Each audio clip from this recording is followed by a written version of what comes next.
Good morning, everyone, and welcome to the 9th event of the Meetings on Art program for the Milk of Dreams. My name is Manuela Hansen, and I am the managing editor and assistant to the curator of the exhibition. Welcome you all. I would like to begin by thanking today's speakers for accepting our invitation. Thanks to everyone for coming here and to those connecting online. Thank you also to Cecilia Alemani, curator of the exhibition, and my colleague Marta Papini, and in particular to the Biennale team, John Brandmeier, Marina Bertaggia, Ilaria Zanella, Raffaele Ginotti, and Francesca Montorio for organizing these events. It is such an honor to be joined today by Christina Sharp, professor and Canada Research Chair in Black Studies in the Humanities at York University in Toronto, by Rinaldo Walcott, professor of Women and Gender Studies at the University in Toronto, by poet, fiction and nonfiction writer and assistant professor in the School of English and Theatre Studies at the University of Guelph in Ontario, Canisia Lubrin, and by Wu Tsang, participating artist in the Milk of Dreams. One section within the exhibition in the Corderia d'Arsenale is inspired by sci-fi author Ursula Le Guin and her 1986 essay, The Carrier-Bag Theory of Fiction, which thinks of the birth of technology and the writing of narrative through the metaphor of containers used for providing sustenance and care, bags, sacks, and vessels. Taking up this presentation as a point of departure, today's symposium will further reflect upon the metaphor on the vessel. Christina Sharp will open with a keynote and will then introduce our guest speakers, each of whom will do a short presentation and then join for a conversation moderated by Professor Sharp. They will open to questions towards the end of the discussion at around 11:45 a.m., so please hold them. I also want to remind you that today we have the two final events. At 3:30 p.m., artist Tommaso Vinga, whose work is included in the exhibition in the capsule Corps Orbite, will be on stage for a talk, screening, and performance. And at 5 p.m., we will host the final conversation featuring art historians and curators Andrea Giunta and Adrien Sina, Professor Clarissa Ricci, and writer and critic Jennifer Higgy, all of whom will be discussing feminist approaches to curating. Before leaving the stage, it is my pleasure to introduce Christina Sharp. Christina Sharp is a writer, professor, and Canada Research Chair in Black Studies in the Humanities at York University in Toronto. She's author of Monstrous Intimacies, Making Post-Slavery Subjects, and In the Wake on Blackness and Being. Her third book, Ordinary Notes, will be published in 2023. She's working on a monograph called Black Still Life. Recent essays appear in Art in America, Grief and Grievance, Art and Mourning in America, Dorothea Lang, Words and Pictures, Alison Saar of Either and Earthy, Reconstructions, Architecture and Blackness in America, and in Jennifer Packer, The Eye is Not Satisfied with Seeing. We are delighted also that Christina has contributed to our exhibition catalog with a critical essay engaging with the vessel capsule in the exhibition. Today's event takes its title from her essay, where Sharp asks, what could a vessel be? Situating this question at our current times of escalating climate, economic, social, and migratory catastrophe, Sharp asks, and I quote, is a vessel a continuous passage? Is the body not a vessel? Is a house, a movement, a shelf, a ship, a ocean, a nest, and an egg alive? End quote. Christina's text add layers of criticality to the exhibition, and we hope she will further expand on her piece and thought today. And now, please join me in welcoming Christina Sharp.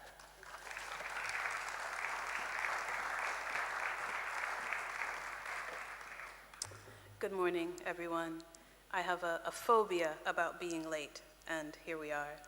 But inevitably, when you really need a taxi, water, or land, even if you've booked and confirmed it in advance, it fails to arrive. But somehow for a talk on the idea of vessel, this feels right. So thanks first to Cecilia Alemani for the invitation to write and think and dream about Vessel for the catalog of the Milk of Dreams. It was a challenge to think and imagine and contend with the question of the vessel, the provocation of the vessel, the invitation of the vessel. Thanks to Manuela Hansen for organizing this lecture along with so much else, and with Francesco and Eliana and everyone else who made this possible. Thank you to my colleagues on and off of this stage who make the work of thinking and imagining and unworlding and refusal infinitely more possible. Canicia Lubrin, Ronaldo Walcott, Wu Sang, Saidia Hartman, Dion Brand, Jack Halberstam, Macarena Gomez-Barras, and many more. It's a pleasure to be here with you this morning. What could a vessel be? In Ursula Le Guin's The Carrier Bag theory of fiction, and in The Milk of Dreams, the vessel appears as shape, container, bag, body, ship, and as narrative networks capable of transporting us across time and space. There are ceramicists, weavers, filmmakers, and painters. There are workers in tactile, seemingly impervious materials that they bring into supple, sinuous, fragile, sturdy, and graceful forms. There are artists who work with the intelligence of the material. The works are propositions of what a vessel might be, or do, or gesture toward. Many of these artists have already been at the end of one world, and their work has been part of unworlding, or reworlding, or imagining new and alternative worlds and sets of relations. There are the suspended wire sculptures of Ruth Asawa. Her intricate, fluid, and permeable wire works are made by hand. Asawa's sculptures indicate motion. They still motion. Motion is implicit in them, even when they are still. Their shapes echo plant and sea life. They are botanical and organic. What Asawa referred to as, quote, their continuous form, is drawn from the natural world and seems to me a gesture that holds porosity, the necessity of transformation, the necessity of shape-shifting. These forms counter a certain kind of formal and material rigidity. They are elegant, playful, and precise. Quote, I have stood in a gallery hung with Asawa's wire sculptures, writes Thessaly Laforce, where the movement of my own body has caused them to sway, the shadows of the woven wire dancing against the floor. For a moment, I was quietly transported elsewhere, to the deep sea, to a forest, or maybe to some place altogether unearthly, end quote. The sculptures are layered. They make visible the movement between inside and outside. These are meditations on shifting flow, on permeability, on insides and outsides. They are biomorphic, filled with eggs or eyes, and they seem to make present and also to invite imagining so much of what a vessel might be, the tensile strength, vulnerability, and elasticity of a body or a form, how it might give, how it might or might not snap back. There are shapes and what appear to be figures and figures within figures. There is space and there are lines. Installed in the Milk of Dreams, the shapes and the lines and the shadows multiply. The works are moving, enchanting, and utterly present. Asawa says that she was, quote, interested in the economy of a line, making something in space, enclosing it without blocking it out. It's still transparent. I realized, she says, that if I was going to make these forms, which interlock and interweave, it can only be done with a line, because a line can go anywhere, end quote. A line can be a kind of vessel. Transatlantic slavery, the Middle Passage, the Haitian Revolution, and Voodoo come together in Franz Zepherin's painting, The Slave Ship Brooks, which is a reimagining of that eponymous ship. Across time and space, the historical Brooks appears and reappears. There is the ship, the Brooks, that made 11 voyages and first set sail from Liverpool in 1781. Then there are the diagrams of the brooks that were created in 1787 and circulated by abolitionists in order to detail the ship's cruel logistics. That description of a slave ship was used as a tool to aid the work of abolition. In that diagram, the 454 Africans who are imagined into the space of the hold are arranged in repeating rows, and they are largely, though not completely, undifferentiated. The scores of figures are rendered as passive. Their bodies are used to make visible the cruelty of the trade's logistics for the most effective stowage and transfer of abducted Africans during the long, horrifying journey across the Atlantic. In the cosmology of Zephyrin's brooks, we can see the eyes of those enslaved Africans locked in the hold of the ship and guarded by members of the crew who are signified as animals. A rat and a buzzard hold rifles. A crocodile holds a spear. A boar holds a rifle and a whip. There is a skeleton figure with his back to the hold, a telescope in his hands, who looks toward the horizon. Another figure, who appears to be the captain, holds a manifest or bill of sale. There has been an uprising on board this ship, and there are 11 African men, partially submerged, chained by their necks in a coffle, shackled to the hull of this ship.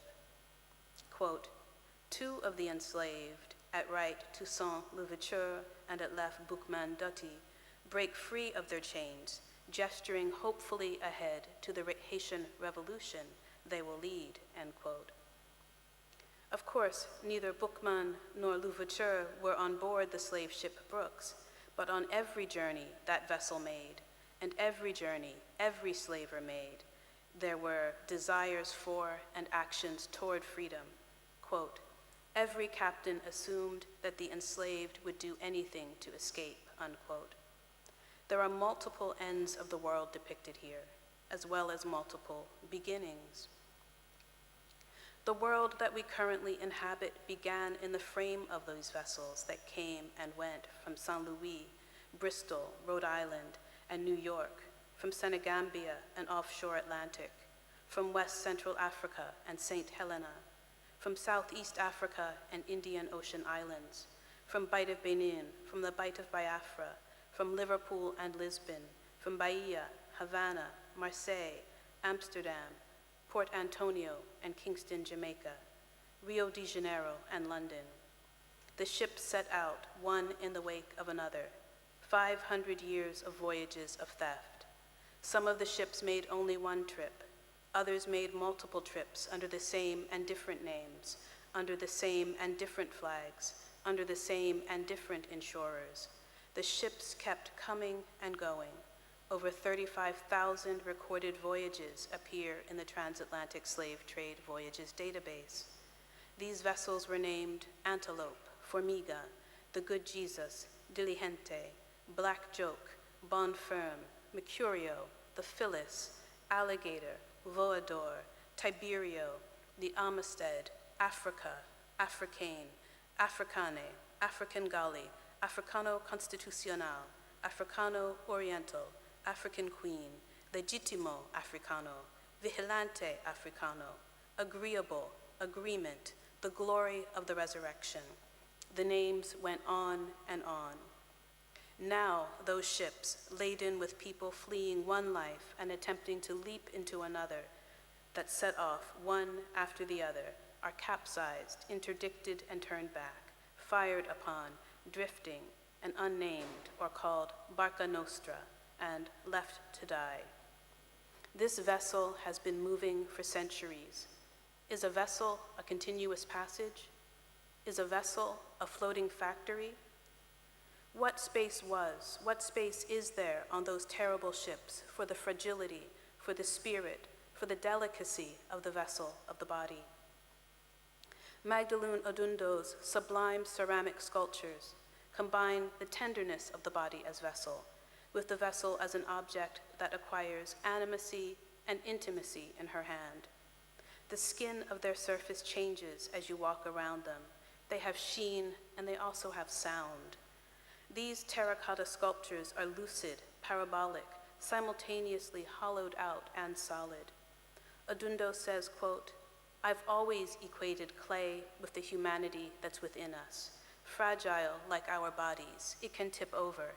You have it on its toes, but if you push just slightly on the wrong pivot, it will break your heart," end quote. Is the body not a vessel?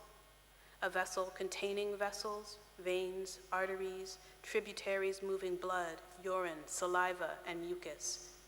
Is the body a void? Is a vessel a form? Is it a color? Is an exhibition a vessel? For many years at the beginning of every talk, Simone Lee would state two things: that her work centered Black women, and that we, Black women, are her work's primary audience. It is important to hear that and to know it. That attentive primacy is Lee's practice of care, even as, the spaces of care that she holds open and ushers us into are fleeting. Lee has, quote, "been thinking about the labor of Black women, the forms of knowledge that they carry, and what kinds of labor they are involved in that is not valued," end quote. Her nearly 5-meter-tall brick house is a bronze sculpture of a woman who wears an afro and 4 cornrows, each of which is decorated with a single cowrie shell at the end. Lee imagines the cornrows on brick house as buttresses. They are defense, fortification, and supports. The woman's torso is a combination of forms, both skirt and house. Lee braids the corporeal, the usable, the inhabitable, and the ethereal. Sharifa Rhodes Pitts writes that Lee was, quote, "creating a structure, provoking a void. The shape was transformed by what it could bear," end quote. Here, there is the body as a vessel that the world works to break, but in Lee's hands and imagination is prized, cared for, rendered as monumentally beautiful. Is a vessel a person into which something like grace is infused? Leaving New York City late in 2019, I caught a final glimpse of Brick House as she rose above the High Line, and I was transported. Here, Brick House appears as holder, watcher, and as keeper in the center of a room with the haunting paintings of Belkis Ayon. Is a vessel a watcher? So a vessel might be a ship, a person, a container, a vase, a concave shape, a plant, a hammock, an egg-like form, cracked and anthropomorphic. It might be, quote, "a leaf, a gourd, a shell, a net, a bag, a sling, a sack, a bottle, a pot, a box, a container, a holder, a recipient," end quote. It might be a form that holds liquids or solids, or one that allows for movement, transference, transformation, shape-shifting, or the passage of air and light. It might be a means of gathering or a means of flight. What is a vessel in times of escalating catastrophe? Is a house a vessel? Is a nation? Is a museum a vessel? Is a photograph a vessel? Is a yellow language or a violet language or a blue language a vessel? Quote, "blue tremors, blue position, blue suppuration, blue havoc, blue thousands, blue shoulder, blue expanses, systolic blue. Any day it will be blue now. Reloading blue, blue disciplines. The blue clerk would like a blue language or a lemon language or a violet language. Blue arrivals. Oh yes," end quote. What is or should or could a vessel be in times of refusal and resistance? Is a vessel a reimagining? Is a narrative a vessel? Is a poem, our 53 acts of living, a vessel? Quote, "The real phenomenon of loss is both the inventory of what no longer exists and the impossible measure of what survives," end quote. Is silence a vessel? Is capital a vessel? Is the enclosure a vessel? Is the prison a vessel? Is a burning police car a vessel?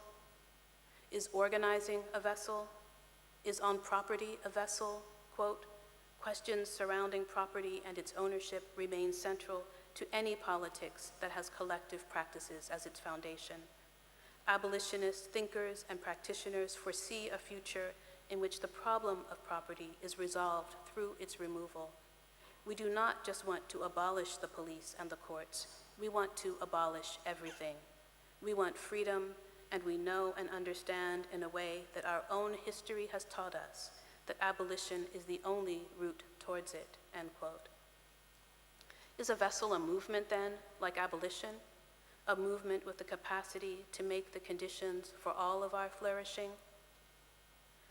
What is a vessel when forest fires are so large and so hot they produce pyronimbulous clouds that spread fire from the air? These fires are so massive they produce clouds that make their own weather. Is the weather a vessel?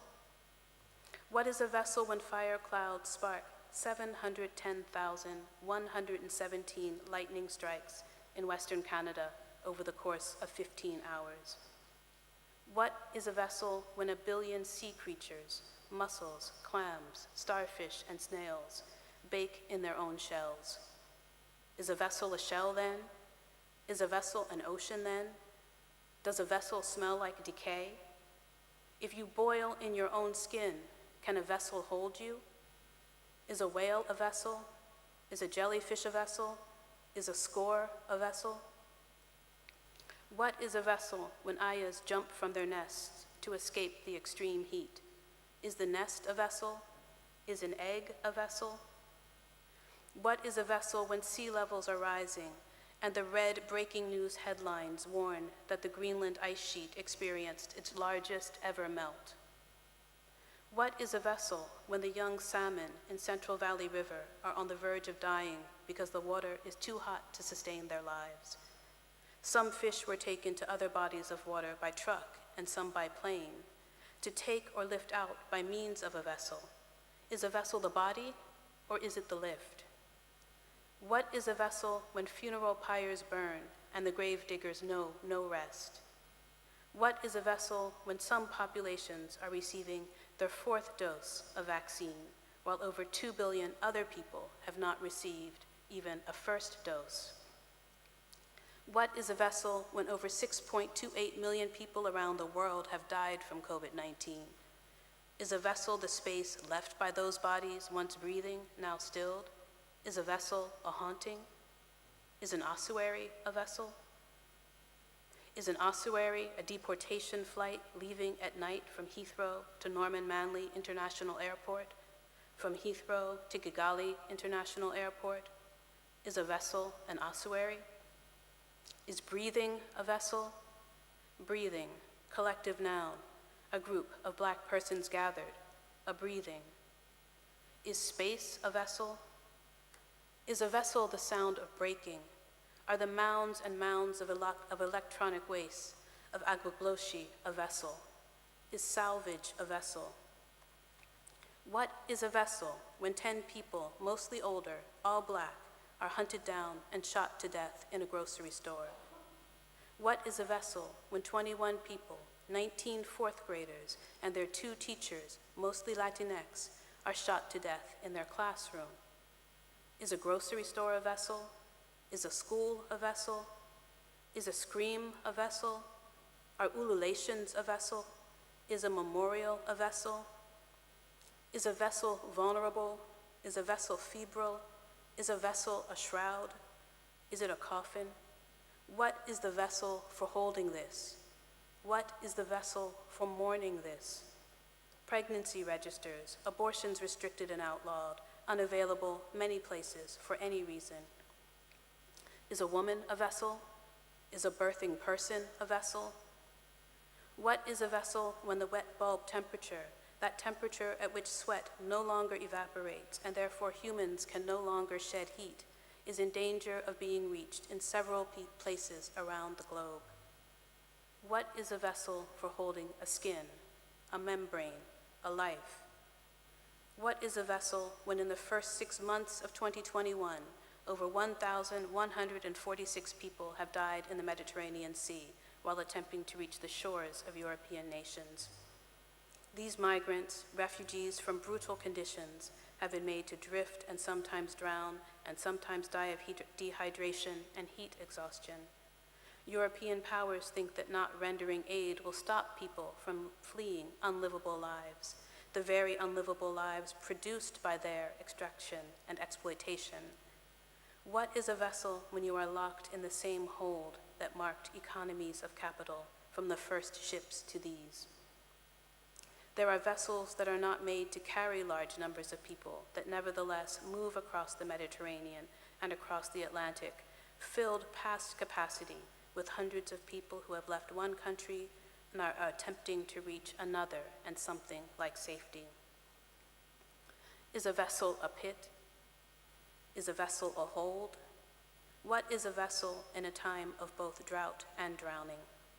What is a vessel when the Sahara Desert is expanding to the Sahel?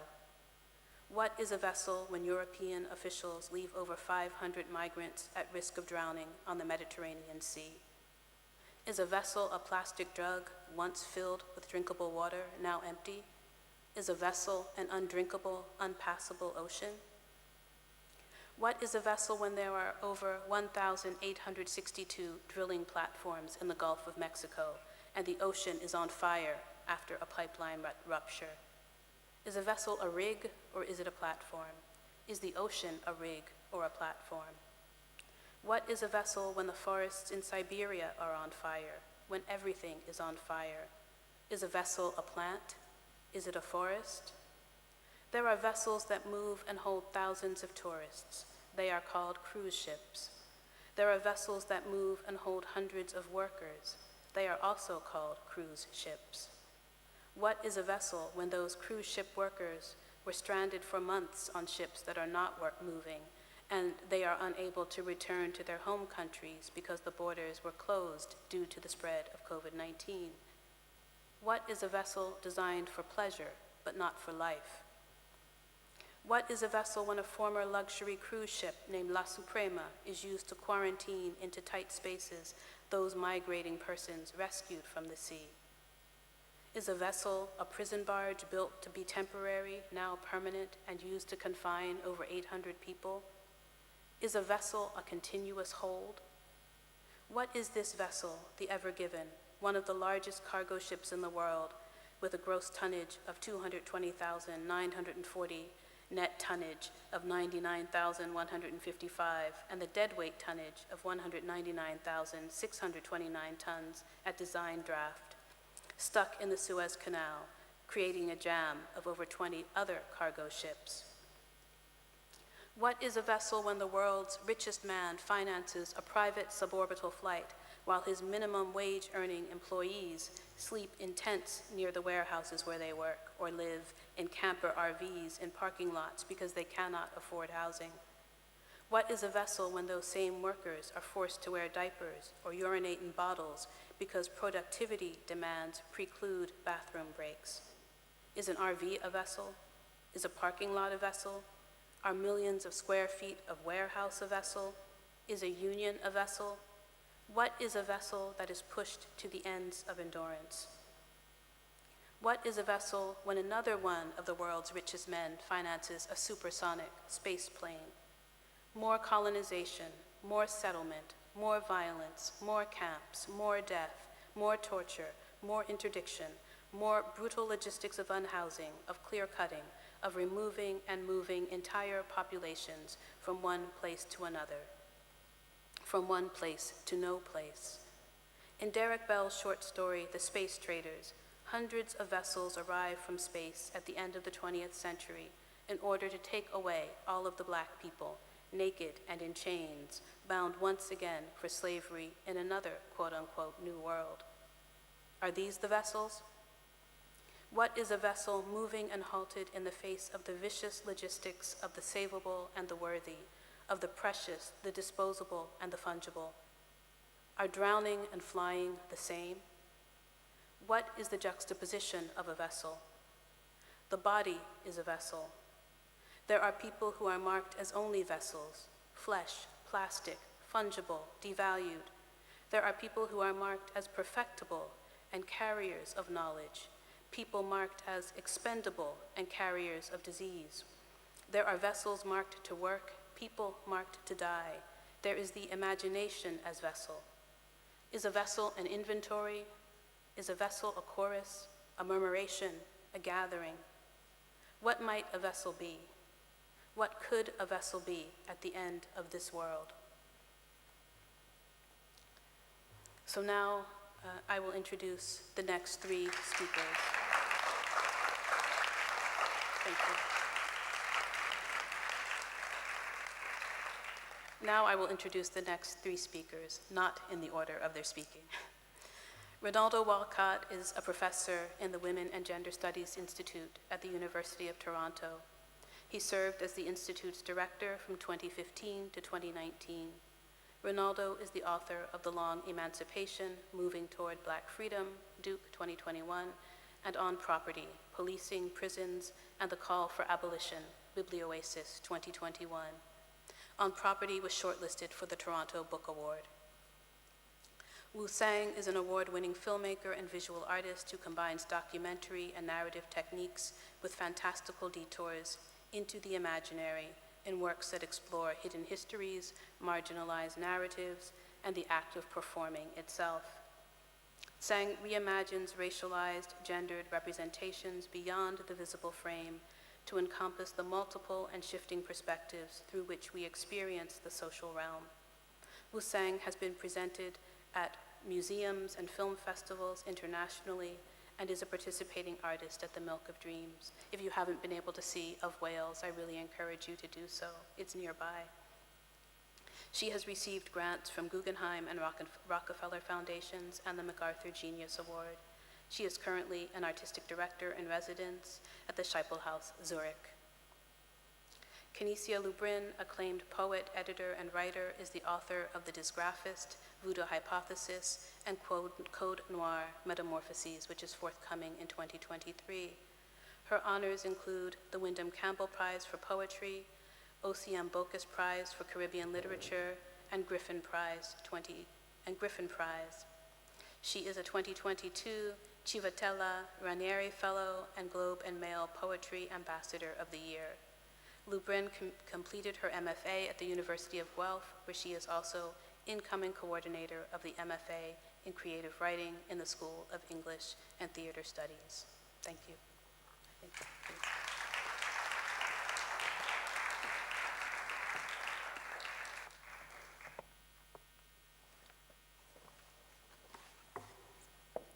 Good morning.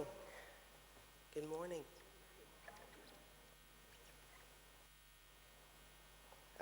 I'd like to start by thanking everybody involved in making this happen. It is a goodness to be here with Christina, Wu, and Ronaldo. Taking my cue from Christina's wondrous, what could a vessel be? I'm going to spend the next 10 minutes or so in this meditation called What? No, it's not called What, that's Christina. It's called We Said Silence.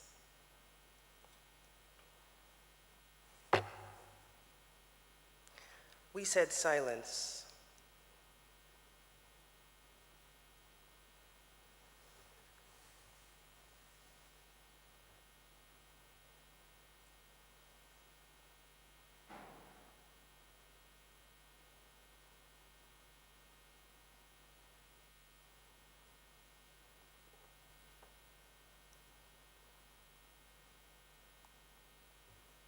We said silence is a song. And what do songs do? Does silence carry breath?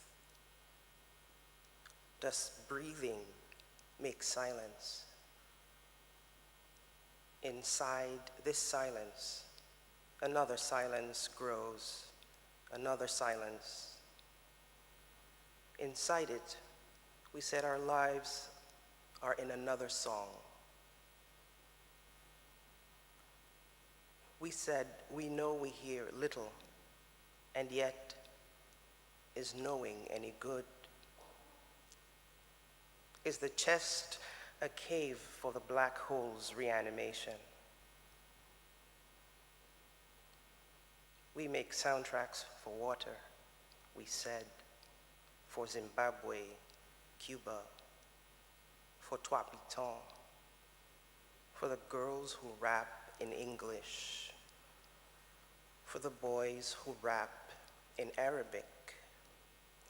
If we are stranded in any language, every soundtrack is a history based on rain. We said silence.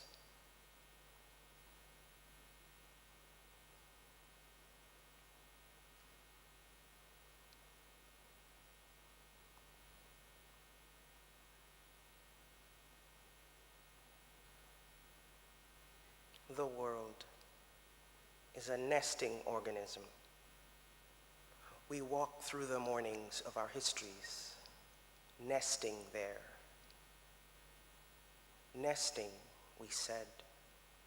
We spent this world mourning rapturously. We said within a long time we dreamed. And what of the whales? Do they dream? Are their dreams void of power? We said, we dream our politics. We said, the whales are in our dreaming, where we breathe, and in the dew of our visions, sounds flutter like fireflies. We said, are these cracks in the walls the silence we imagine? Silence, we said. We have arisen, we arise, we uprise, apprise. What did we invent here? You invented the speech bubble, we said. Best to carry it above our heads, within another and yet another silence, the fulsome zero probability that our speech will be mistook for songs, for stones, ground down to paved streets. We said, is silence a fracture in the soul, a singing that objects to anyone leaving? We said, to anyone dying, to anyone speaking love only on the radio. Did we tell you about the public service broadcasts hanging themselves up on our mourning? We said this silence from here refers to the living. From here, another page, another nesting world. We said, bring us here where you go for nothing, even the nesting words. No indefinite proof of our long time at war with the stories that impale endlessly. Register with some surprise the living, our activities, the water boiling, our sympathies set to alarm. The wares of such wars are not all ancient. We said barbed words, our heroic words arrow the air. All this could sound like singing. Silence is a bowl. We said silence.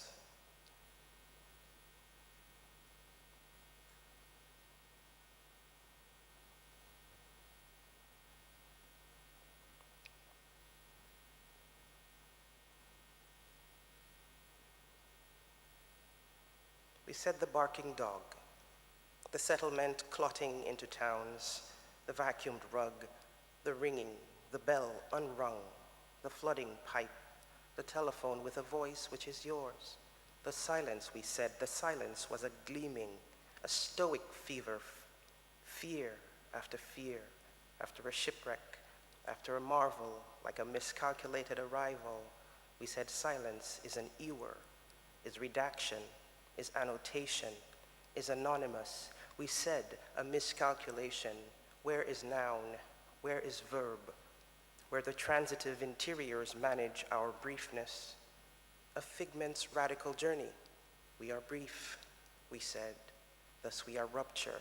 We said we are brief, and the brief believe such rupture is sacred. What is it that we weigh ourselves in the dark seams of the day? We said silence. Silence is a boat. Silence, hyperthermic with possibility, in the same flesh, at the same hour as the jasmine's late bloom, as the sun flare in the brick house. And morning is no stagnant beast, resurrected, full of light. We said history, they said, is natural, at peace, at rest, while we are rabid with silence. We said, did you consider silence? The carafe. And did you ask the concrete why it swells? The sky why it draws itself in verdigris? The sun trawling its last remaining hour from this Saturday in June, the inner of which is a woman hiding herself inside the flamed song of a bird. We said the salve. We said silence is a rhetorical position. We know the argument. Wouldn't we, all speaking from the glass dome of our inventions? We said time's arrow flies silently until it grazes our cheek. We said all our griefs open one door. We said the door does not close ungrieved. We said the world of the door is getting younger, while everyone wearing our lives look minimally like our shadows. We said silence is not anybody's winter. We said we sent our lines, our verses, our films, our paintings, our statues, our songs, our meanings, our photographs, our essays, our books. We sent our songs ahead of us. We said we expect no reports of what nights they find waiting for us. We detect the silence. We said it begins our sayings. We, beings of sound, being of sound mind, of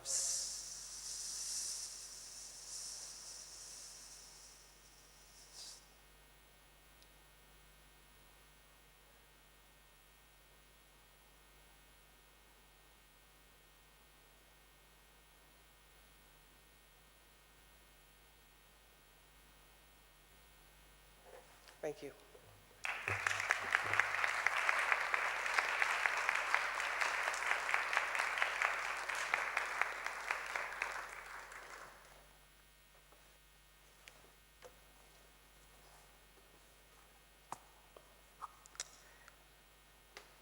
I would like to begin by thanking Christina Sharp for making this possible, and to the curators and organizers of the Milk of Dreams for accepting the invitation, for extending the invitation.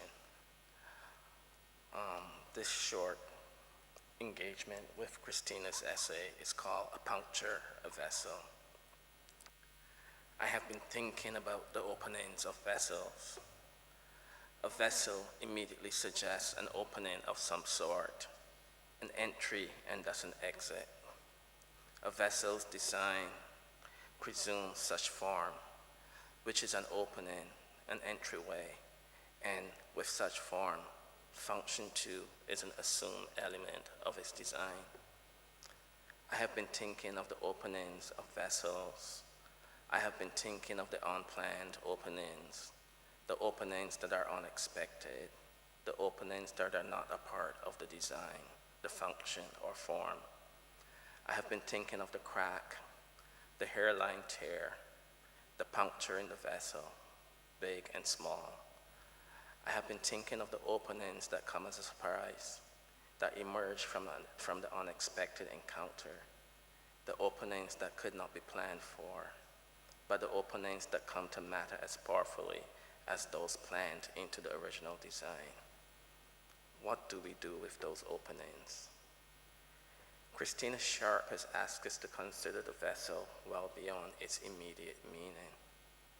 In Sharp's hands, the vessel is an urgency, a history, a world-ending and world-making event process. The vessel is something like us. Sharp reanimates the vessel to have it contend with a tear in the world. The punctures of climate change, anti-black violences, economic hoarding and its opposite, environmental degradation and disaster, history, the present, and that which we cannot yet imagine, but that we know is ahead of us, that which we sometimes give the name future. Sharp's vessel is us, and is an ethical puncture to our settled modes of being. It is an opening unplanned for, requiring we attend to the tear or puncture in the world. I'm going to briefly turn to a puncture that has been orienting my experience of the problem and the promise of the vessel for some time now. The Barca Nostra, or boat, shown in Venice in 2019. Can we have the first slide? I come to see the ship, Barca Nostra, or boat. I had come to see the ship, Barca Nostra, or boat, by the Swiss Icelandic artist Christoph Buchel. The piece had engendered much debate and discuss in the previews of the 2019 edition of the Venice Biennale. I felt I needed to see it before I saw any other art at this the world's most celebrated contemporary art show. Barca Nostra, or boat, had been described this way in The Guardian. Quote, "It is the remains of one of the Mediterranean's most shocking tragedies, in which between 700 and 1,100 people perish. The 90-foot fishing boat sank on the night of the 18th of April 2015 between Libya and the Italian island of Lampedusa after it collided with a vessel that had responded to its distress call. There were only 28 survivors. The people on board were mostly trapped in the hold as the boat capsized," end quote.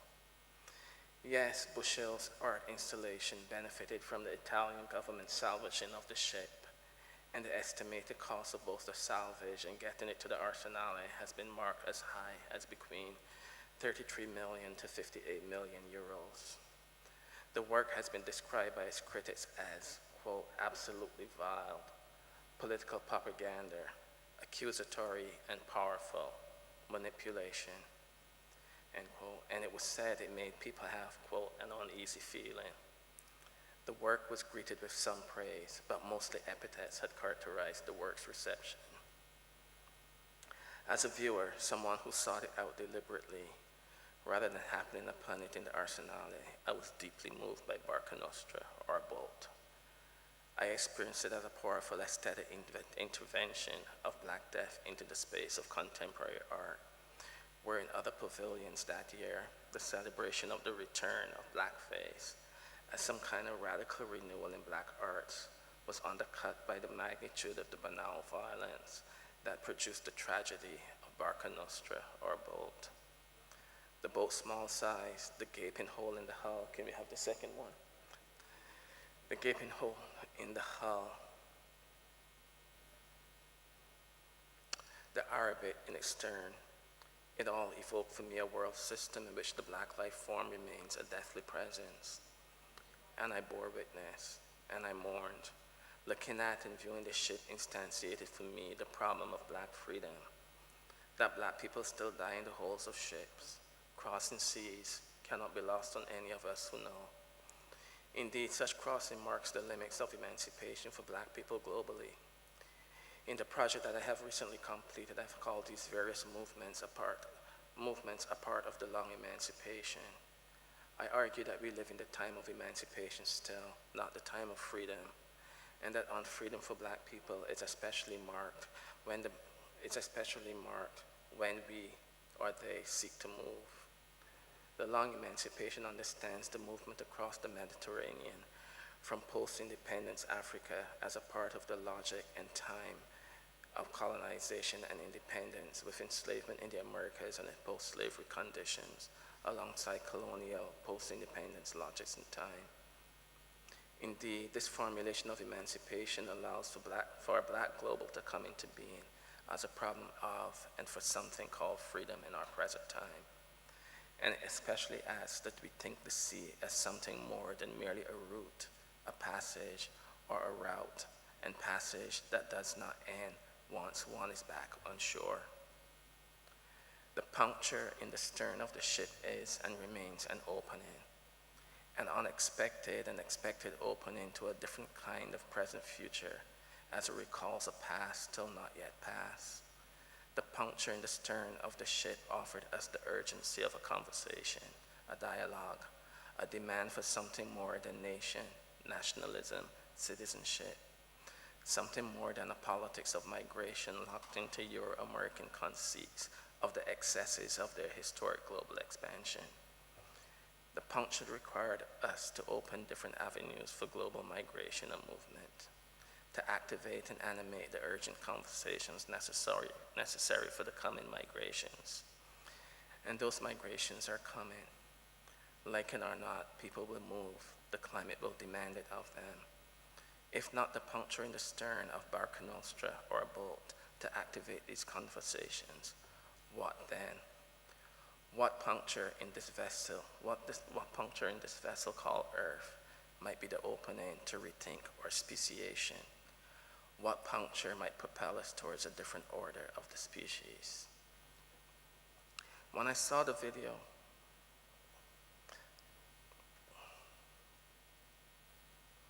sorry, just missed my page. When I saw the video La Rue at this edition of the Biennale as a part of The Nature of the Game by Francis Els, my first thought was Sisyphus never had so much fun. Can you play the video? I'll just play a couple minutes of it.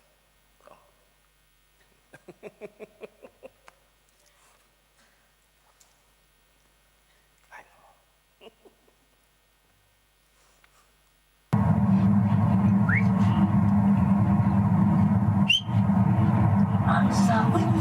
Windy.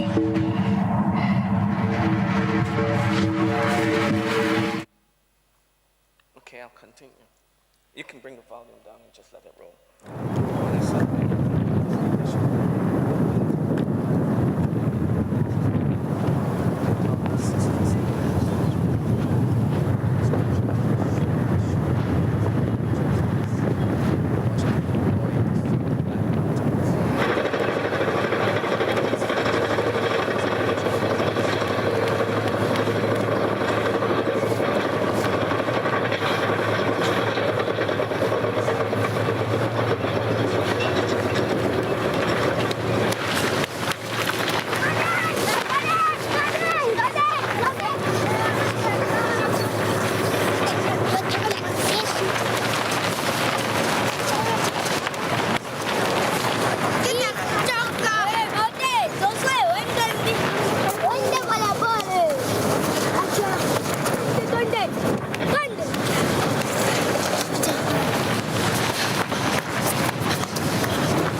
fossil fuels have come to shape our global experience of life too.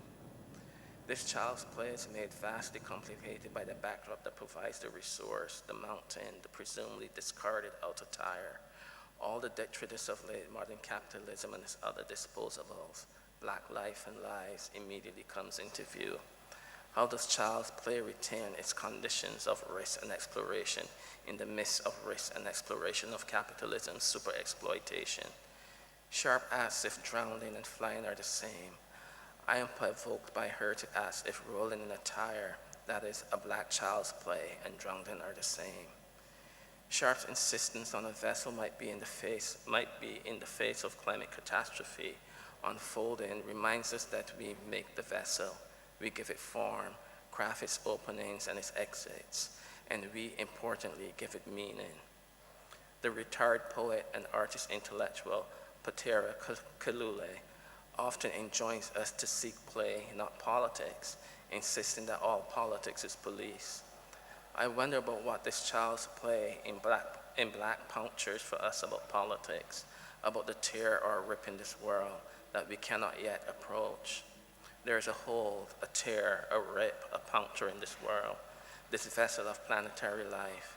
We can fill it, which is not to say repair it, but we keep rolling on, but not all with the same wheel or inside the same tires. Black life rolls on nonetheless. Thank you.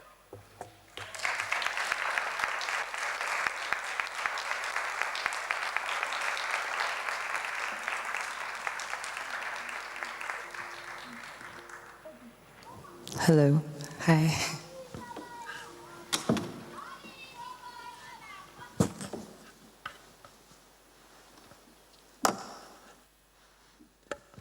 Thank you all so much for your presentations, and thank you to the Biennale for organizing this. I also wanted to say thank you, Kanisa, for creating the silences, because I feel like those silences always remind me that we are here in the room, and that's a nice thing that performance can do. It's kind of a grounding thing, I think. So I didn't write something, but I prepared some images. I guess that's maybe a way I feel a little more comfortable communicating. Do I start it?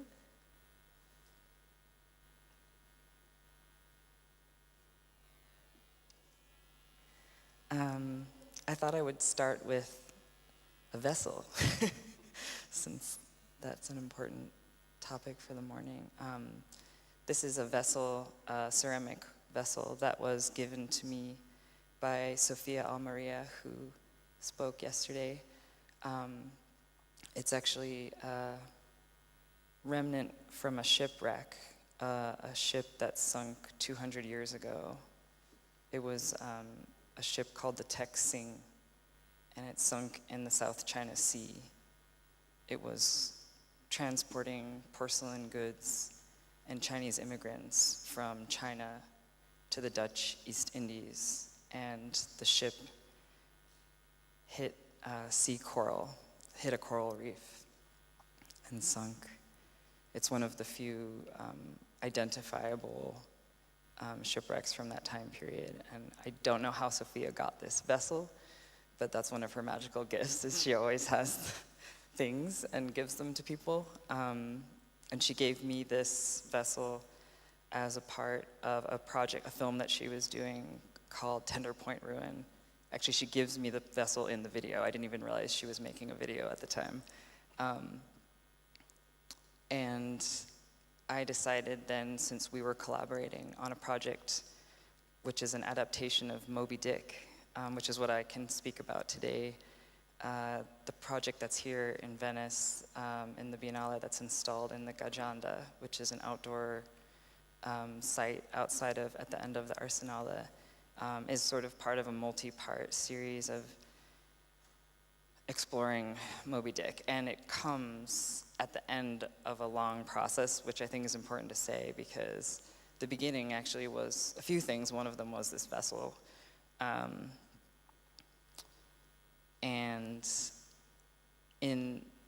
So basically, Sophia and I did a feature film adaptation of Moby Dick. It's a silent film with a live orchestra, and we also presented that in a live performance at the Teatro Goldoni during the opening of Venice, and it's also slowly making its way out into the world, so there will be many more performances of the film.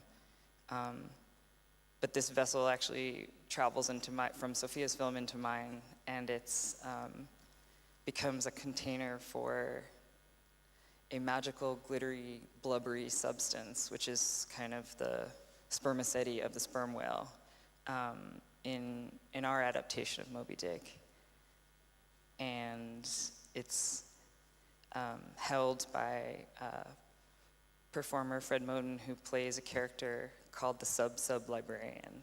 And the Sub-Librarian is actually from the very beginning of Melville's Moby Dick. The whole book begins with a chapter called the Extracts, and it's a really strange beginning of a book because it's just endless quotes about whales. They're kind of non sequitur. It's just an amazing compendium of different quotes from the Bible to random merchants and sailors from the time period. And in our adaptation of Moby Dick, we thought that the sub would be the one who does speak. So the sub is a kind of a Jonah-like god that lives in the belly of the whale. And in this kind of wet, damp library, that's the belly of the whale with the wet, damp library. And the sub sort of pulls from the extracts, which is kind of our extracts, not just Melville's extracts, but the extracts that came from the research that we did around Moby Dick. So I think the other thing I wanted to say, just leading up to speak about the Venice work, is that I came to being an artist through making documentary film. And about 10 years ago, I made a documentary called Wildness, which was documenting a sort of like a underground queer and trans nightlife in LA, particularly at this one club where I was working that had kind of like a lot of intersecting political issues around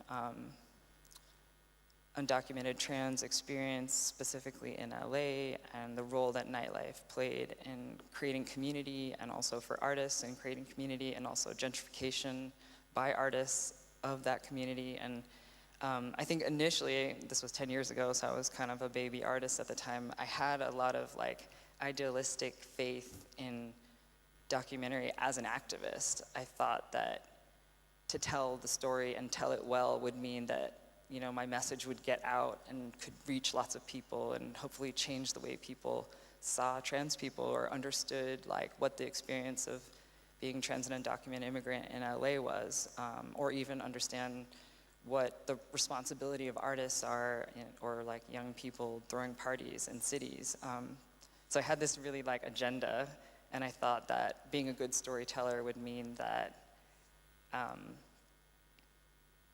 was really like driven by that intention to like impact and affect people. And I think that that was a great disillusionment. And now 10 years later, you know, I would say that documentary to me is the most violent, evil medium, but I don't think it's, well, yeah, I think it is the most violent, evil medium.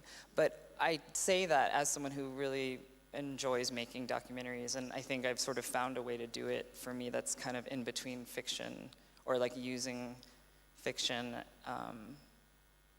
and performance to kind of try to like see if we can crack open the medium or like undo it a little bit.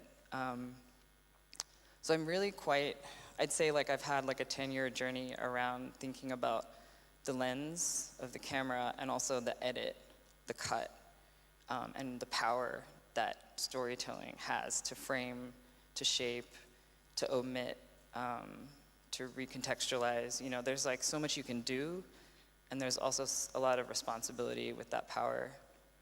So kind of approaching now, like 10 years later, making a film like Moby Dick, where I don't necessarily feel as constrained by the rules of the medium, and in the sense we were like, let's make this a live orchestra, silent film. So in the film, there is like some voiceover by the sub, but it's mostly silent, and there's also a live orchestra that plays the score.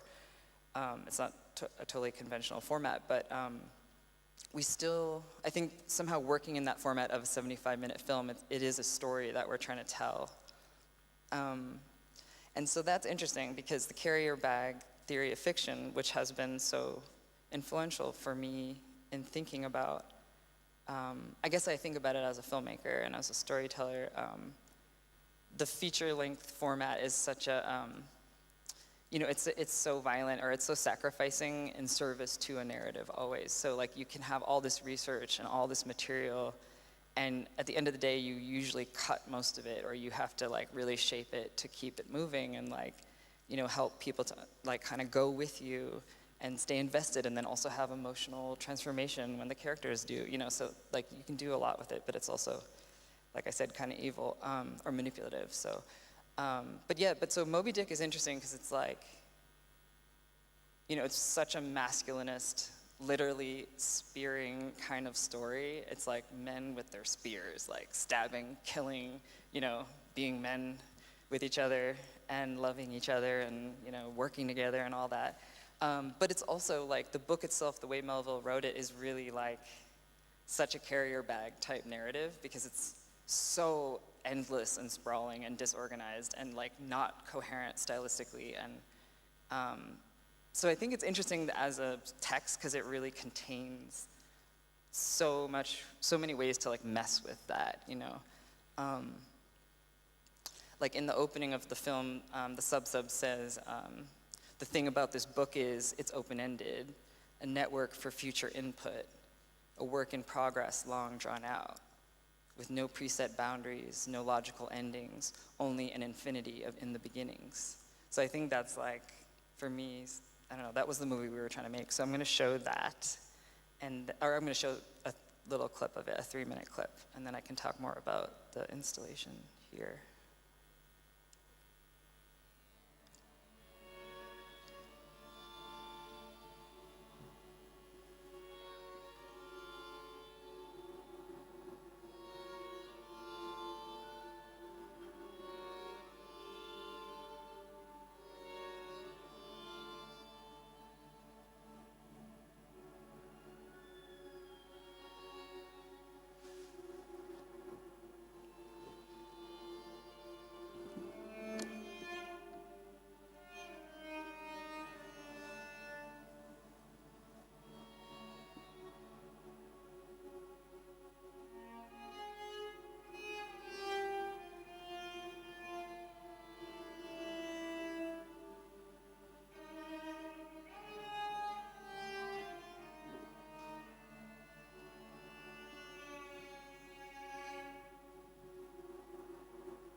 It was the whiteness of the whale that above all things appalled me. The human race, the white man, the mastership, the innocence, justice, the divine spotlessness, the white forked flame being held the holiest on the altar. Yet there lurks an elusive something in the innermost idea of this heat, which strikes more of panic to the soul than that redness which affrights in blood.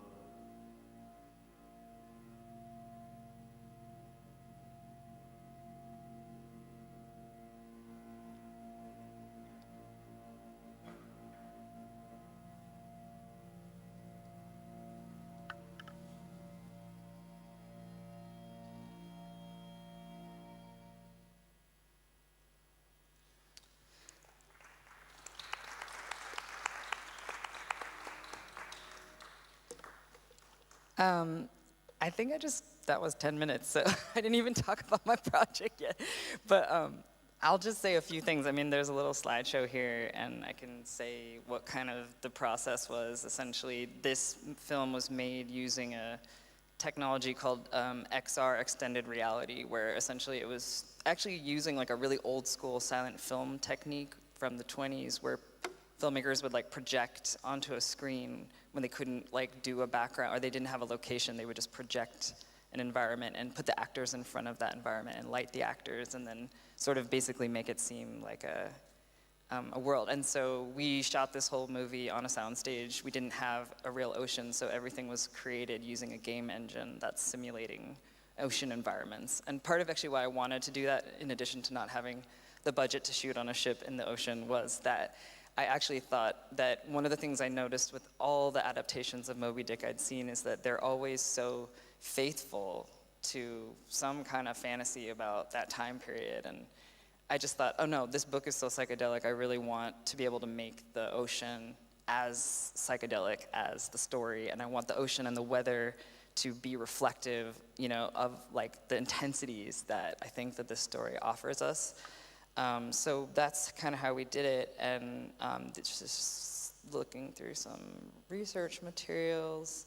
CLR James wrote a book called Mariners, Renegades, and Castaways. That was a very important point of entry for me. Also, Fernando Zalamea, who's a mathematician, wrote a book called Under the Sign of Jonah that was also very, he talks about this kind of beautiful contradiction of like, we are whales and whales are beyond us. And this, I don't know, some kind of mathematical theory thing, but what I understand of it is that whales kind of somehow for us are this, we cathect a lot of like, we might identify with them, or they, you know, were, like the idea that we could hear their voices and understand that they communicate and have culture, that was like a big turning point in environmental activism in the 70s. And also that whales are a symbol of something that's fully beyond us, like fully unknowable. In particular, I got interested in sperm whales because they're the deepest diving mammals, and they can hold their breath for up to 90 minutes, and they can swim as deep as 2,000 meters. So there's just really a lot about them that we don't and can never know, and I think that that was very powerful to me. Also, you saw in the clip that Pip looks out to the sea and sees an oil rig. That was one thing that Sophia and I were really thinking about was, and there's other moments in the film that kind of jump time a lot and sort of bring the present into the past, because I think Moby Dick, Melville's Moby Dick is of course a historical novel, but it's also very much about the present, and there's so much you can read about our present moment. And I think this sort of like themes around extraction and the human drive to sort of map and conquer the world and extract energy for the purposes of our fucking bullshit. Sorry, I shouldn't say that on television, but so here, yeah, so this is just the thing we made in VR. VR is crazy. I'll just talk about this more later because we can have a conversation, which would be more fun. But I can talk about the process more, and I think what I'm getting to is that this is the installation in the Gajanda, and you can go see it, and maybe we can also discuss it more in our conversation. Thank you.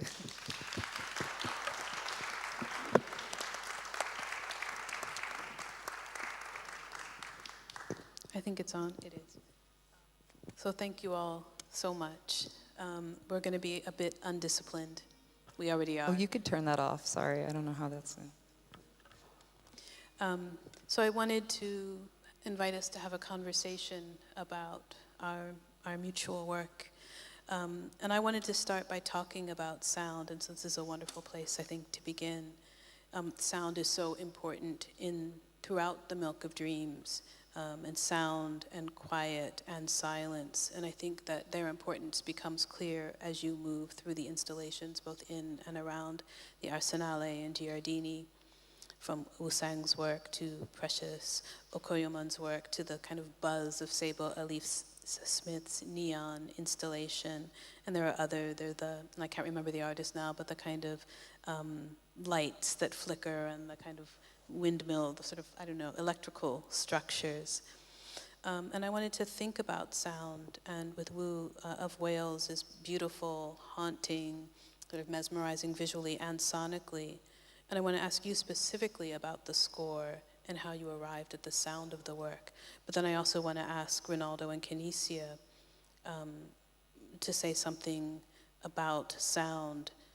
Last evening, someone asked a question, and Saidiya had a really fulsome answer to the space of sound in Black diasporic life, the sort of call and response across the Potomac. And I was thinking about that call and response in Stan Douglas's beautiful work that's at the Canadian Pavilion that moved across the wires in English and Arabic with the DJs. And so my question is really about sound and how sound animates our work, but also in thinking about sound, about breath and silence and quiet. But I was really interested in the score for of Whales, which is quite different than the score for Moby Dick, and I wondered, how that score is functioning. Maybe a good starting point would just be to say that I am part of a collaboration collective sort of band with a lot of artists. Fred is in the band, and Tosh Basco, and Josh Johnson, and Uzma Maroof, and the score for Moby Dick and also of Whales is a collaboration with a lot of ongoing collaborators. So Uzma and her partner Daniel, and also Tapiwa Svoze, Jalalu Calvert-Nelson, who's also based in Switzerland, and Miao Zhao are 3 horn players.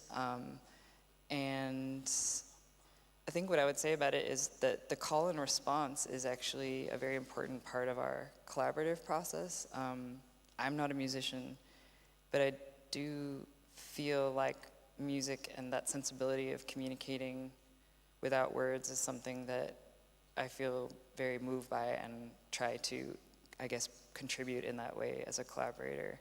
So it's a very collaborative way that we build the score, and it's also very improvisational. So I think with the horn recordings, we had like 4 days, and I had lots of drawings and storyboards, and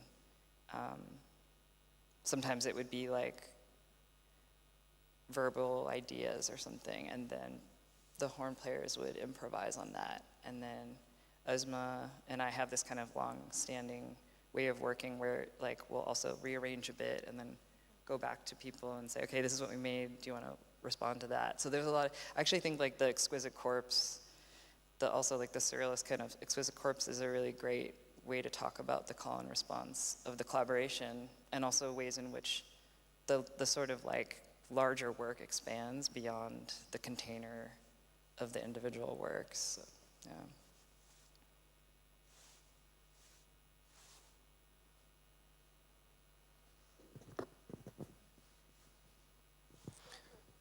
But also, I've invited you to ask your own. Yeah, no, I'd like to comment on sound, specifically because I just did this whole thing about silence. And I think there's something to sound that makes me more appreciative of its apparent absence. And I say apparent because for me, silence does have a sound. It animates something visually for me, as well as affectively. That can often be a lot more profound to my thinking as an artist, as a person moving through the world, whose body is endlessly receiving these signals from without, right? And so I might even double sound. Yes, there's something to the depth of listening that happens that makes, because sometimes witnessing can have a really passive edge. And I think the depth of listening that is required for sound to be transformational depends on silence and the work of silence and the pre and post work of being attentive in space and time. And so this blunting edge of witnessing, which that there's a tendency to sit with, oh, well, I have witnessed this thing. And part of the political conversations that have happened in the last while with, many of these catastrophes that are leveled against Black life, with the ongoing brutality of the mechanisms of a certain sound of stateliness, which is, put your hands up and stop, and, I think witnessing can, in a sense, be a kind of argument in and of itself. And I think sound and silence, for me as an artist, just pushes me beyond being comfortable or satisfied with merely witnessing. It compels a certain action. And so the sort of fullness of silence for me plays into that very deeply. Yeah. Yeah, your question made me think of, I had to look up his name quickly, Dr. Matthew Morrison's work on Black sound. And yesterday, when Saidea responded to the question and talked about the immersiveness, the totality, but your question also makes me think about the edges of sound meeting music, meeting sound, S-O-N-G. And so, it made me think of Sonia Boyce's work here, but also, and I'm gonna blank on names, but the work in the French Pavilion, where music, as in sound, but also produces these kind of affective relationships to thinking through questions of identity, migration, and so on. And my own experience of, in 2019, racing to see the Barca Nostra or boat, one of the things that really resonated with me was the kind of question of whaling, of the whaling that must have occurred as that ship sank. And so this kind of question of sound, the sonic nature of Black life, remains really central to me. And of course, rap music, as in Stan Douglas's wonderful exhibit with his call and response on video screens. Rap music has taken up the mantle as kind of holding Black sound in place globally at this particular historic time. And so, this kind of question, though, be the edges between sound, music, sound, wailing, joy, all that can be the kind of texture, density of Black life and our effective relationships to it, really resonates for me in your question. As you were talking, I was thinking about some of those, and it may not be from Barca Nostra, but from a ship that sunk off the coast of Italy, and the fishermen said that they thought the cries they were hearing were seagulls, and then they realized that they were people, crying for help. But I was thinking also about so much of the work in the Milk of Dreams that may not have an actual sonic quality, but that felt that it did for me, like Julia Phillips' sculptures, or Brick House, which seems to, or Magdalene Odundo's terracotta figures, particularly the one that's kind of bent back and has, it's sort of echoes for me Simone Lee's Sentinel, and you can imagine the kind of sound it would create. So I was really struck by, of course, like Precious and now I'm going to say their surname wrong, so I'm just going to say Precious O's work that has a sonic quality, but then that really seems to reverberate throughout the show. So thinking about sound as a vessel, ululation as vessel, because those sounds, especially like ululation, wail, carry us somewhere else. They demand something of us. They produce. They are a political demand. So it's more than what it is often understood to be. I think we have to understand them in the richness of that.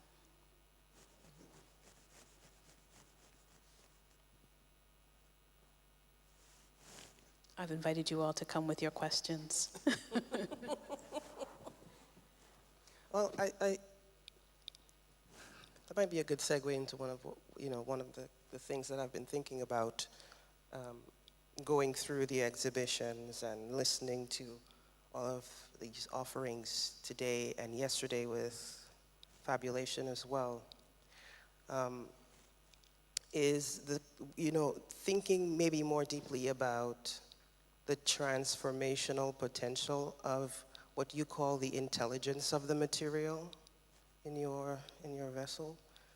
And so I wonder if we can speak to how we work in our various modes with this potential, with thinking of what the potential of the thing we are working in is to transform the world. Because I think there's an insistence, what is called hope or optimism, and then we find that that thing is qualified again and again with different names like cruel or what have you. But I wonder if we can maybe have that kind of conversation. I don't want to go first because I just talked. Well, I'm not sure if I understood your question completely, but I'm going to go on anyway, as if I did. And that is thinking about our forms. And well, I was thinking about, I find myself continually trying to find the form for the thing that I want to write. And when I was invited to write about Vessel, at first I thought, I don't know what I'm going to write about Vessel. But then I felt a kind of litany, as Saidiya's litany, as Audre Lorde's litany, but also a kind of inventory, like Dion Brand's inventory. So what would a kind of inventory, a kind of witnessing work of what the vessel is and does, what it makes possible, what it interdicts, what it repeats, what it makes possible to imagine, then I wanted to sort of think through, to sort of move away from the actual material of something called vessel into a kind of, juxtapositional imagining of vessel as utterly malleable, as utterly transforming. And so, I wanted to think about all of the ways that we are moved or stopped from moving and imagining. Yeah, I mean, the little short film in La Rue, from Belgium, the kid inside the tire, kind of evoke all kinds of questions for me around vessels, right? The kind of disposability of what fossil fuels have produced for us, but how that becomes a measure of play, but set against the backdrop of the cobalt mountain and what that now means for us as a new reorder, disposable tire, disposable lives in the Congo. How does one read that in this setting where we are carrying our iPads and our phones with the lithium batteries in them? And kind of thinking about that, provoked by Christina's question, whether drowning and flying. I'm kind of thinking about, is drowning and play? Like, how do we think about play in that context? And so one of the things that I experience in a lot of the art in terms of the fantastical, the fabulation, that I also experience it as grotesque. And even something that might appear as simple as child's play drags along with it the grotesque of what it is that we have created, what speciation begins to look like, and how we experience it. So it's kind of like really trying to grapple with that, really produced by Christina's remaking of the vessel as a world-making enterprise, rather than simply a container, a form, a function,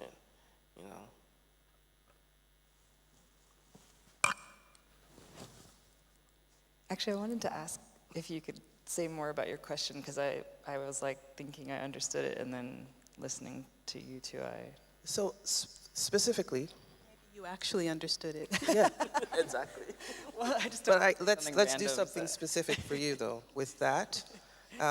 With your exhibition down of Wales, there's clear contrast. And where it's located is a kind of, genius argument with the water below and the brick, that hard brick there.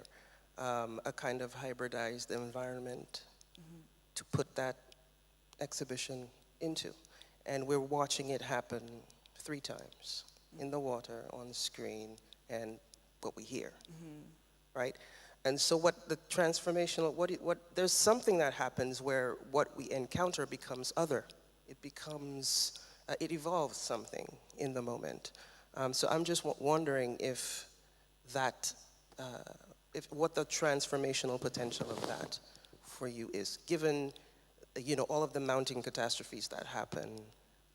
If we sit down and we do something called create in whatever mode, I feel like it's always front of mind, that question of what the transformation that we need, that is required for world making, right? For reworlding and world ending, right? That kind of thing. Yeah, I think I understand. I mean, I think there's always a process of like losing track of what you wanted to do.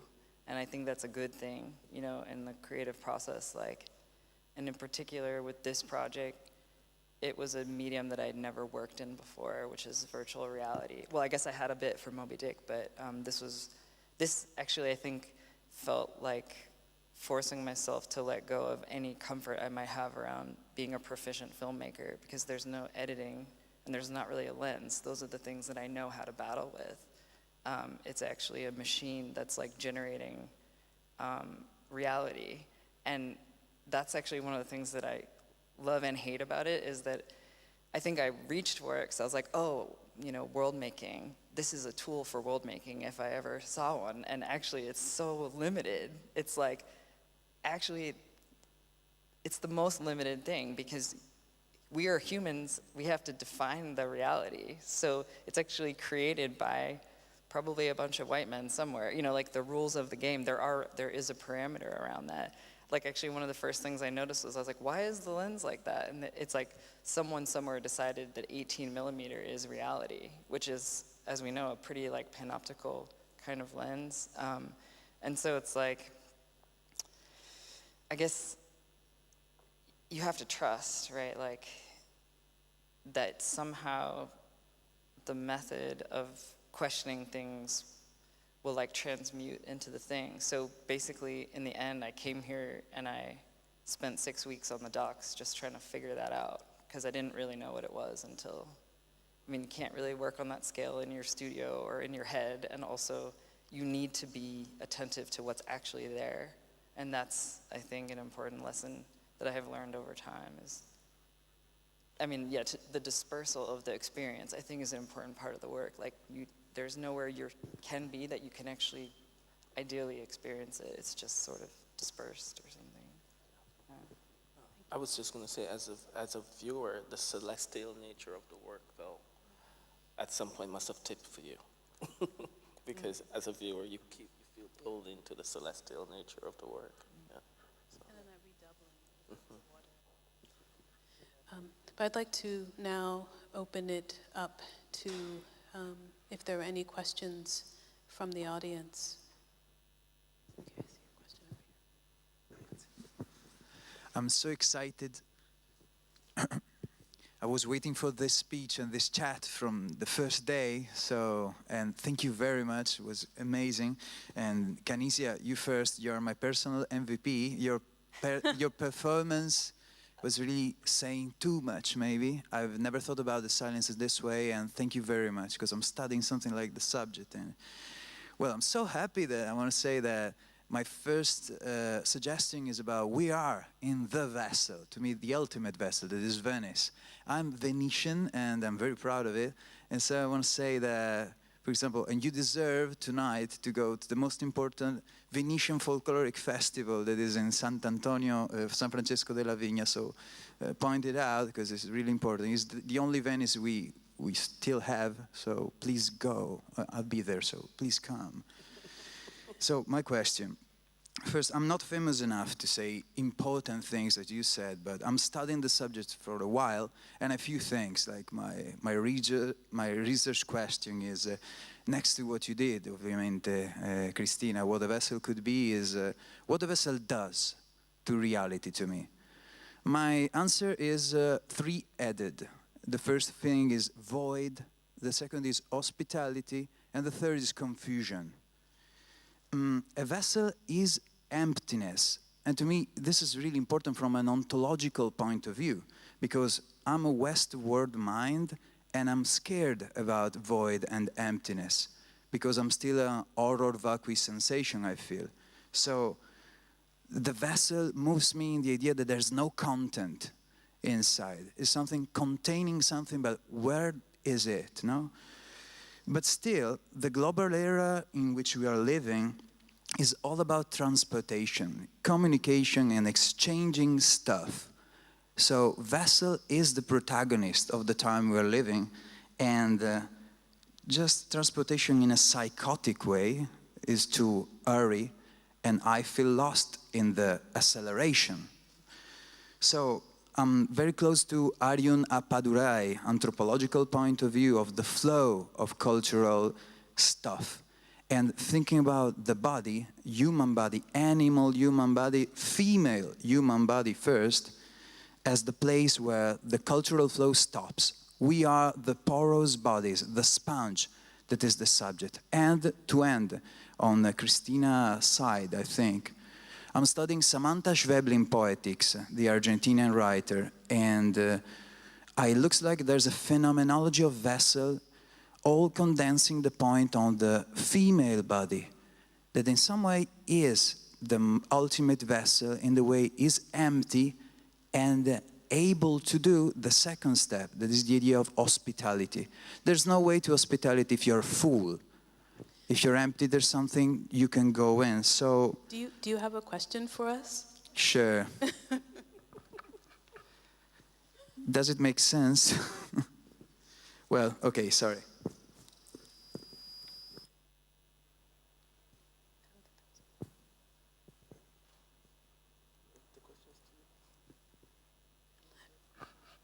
Is there another question? I think there's a question over here. I think Saidia has a question. Yes.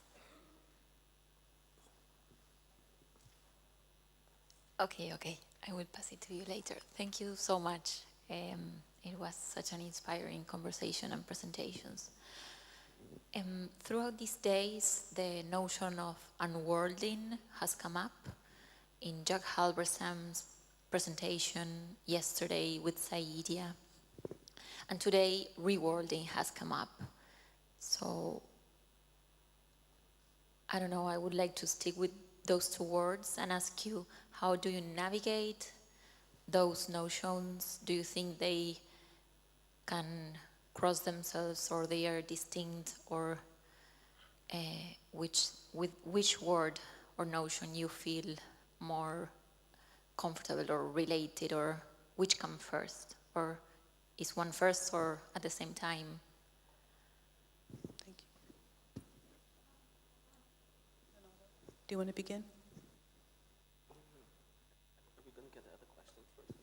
Okay, we can get Saidia's question, and then we'll attempt to speak to both.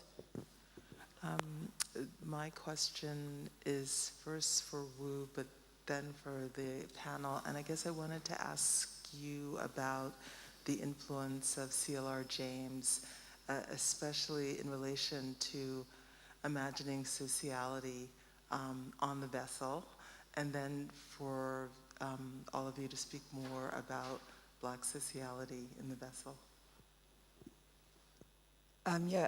C.L.R. James's book was, The Mariners, Renegades, and Castaway, was definitely a starting point for me. It was because I think Moby Dick is the kind of book that I wouldn't, it's like a great American novel, so I was like, why would I, But his reading, or his excitement about it, actually, because he loved that book as much as he also could critique it, and that became something that we were really trying to find in the creation process, was the sociality of the life on the ship. And there's another book, The Many-Headed Hydra, that was also very inspiring for us about kind of like the motley crew of the sailors who came from all over and who often played an important role in revolution because of sharing information and also just like defying statehood.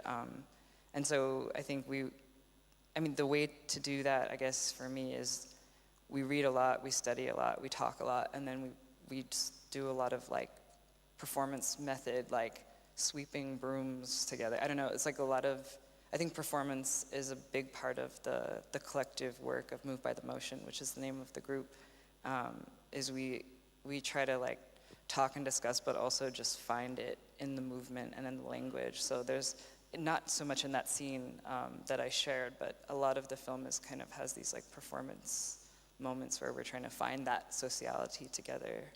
I really felt like we were like stuck on a ship when we were making that movie, so.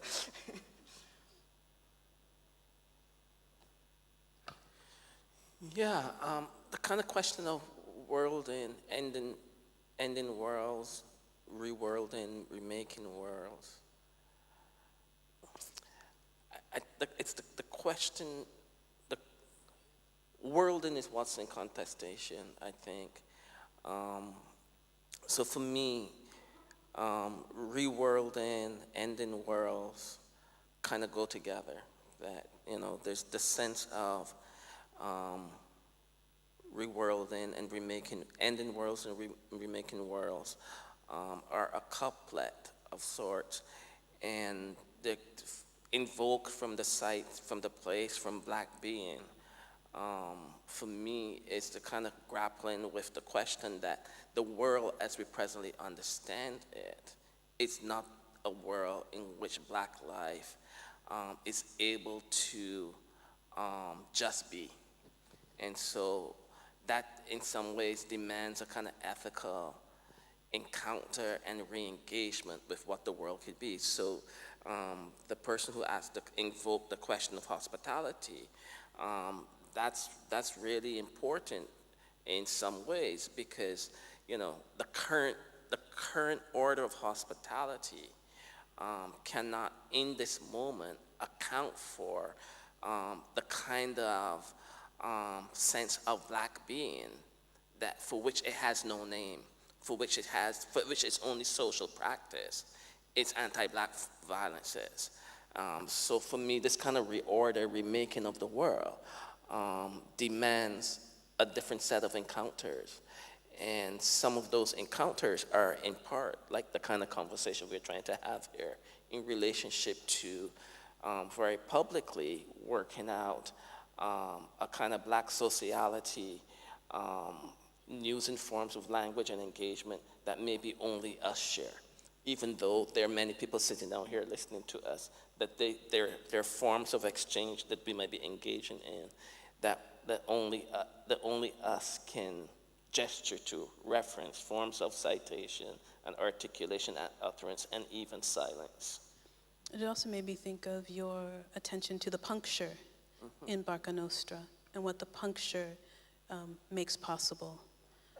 The puncture, the membrane of the vessel that's not supposed to be porous but ends up being porous. And so thinking about the forms of sociality that both perhaps makes possible but also perhaps makes impossible. But I was thinking as well about, so in my